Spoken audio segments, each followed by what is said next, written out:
I'm really pleased to see the enthusiasm that, as the focuses around the game, and the number of students that really get engaged with it. But the last time I was there, I was sort of wondering just how many of the students actually knew what the story was. As generations move on, you hear the name, the Heimbecker Cup, but people have no idea what it means. And sure, we have Joan's picture down in the mezzanine, but again, if you don't take the time to really understand who she was, it becomes meaningless. When I think of that period of time and think of Joan, it's really what a tremendous person she was, and that was apparent really to anyone who met her, and even knowing her for a short period of time.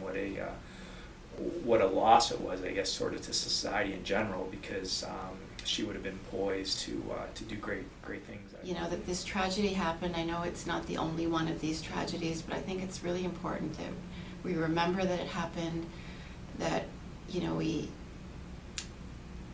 acknowledge that violence against women is still a really pervasive thing in our society. And using this Heimbecker hockey game, I know it's a great fun for all the students, but the money that's raised in the Heimbecker Scholarship, I'd love to think that people always remember that it's for Joan and to remember who she was as a person.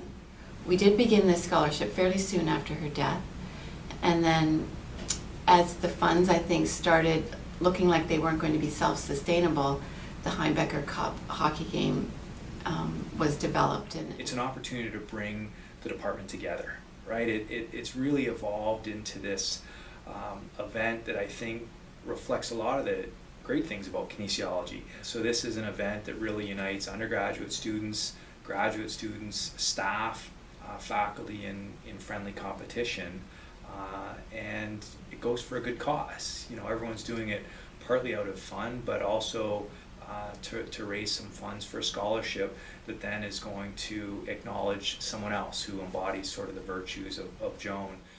And I'm particularly appreciative of the fact that the graduate students now, 20 years after the fact, are still trying very, very hard to keep the memory, the original motivation for the event alive, and making it such that the Heimbecker Cup game is not just a name, and that there's a real story behind it. It's an important story that people need to know.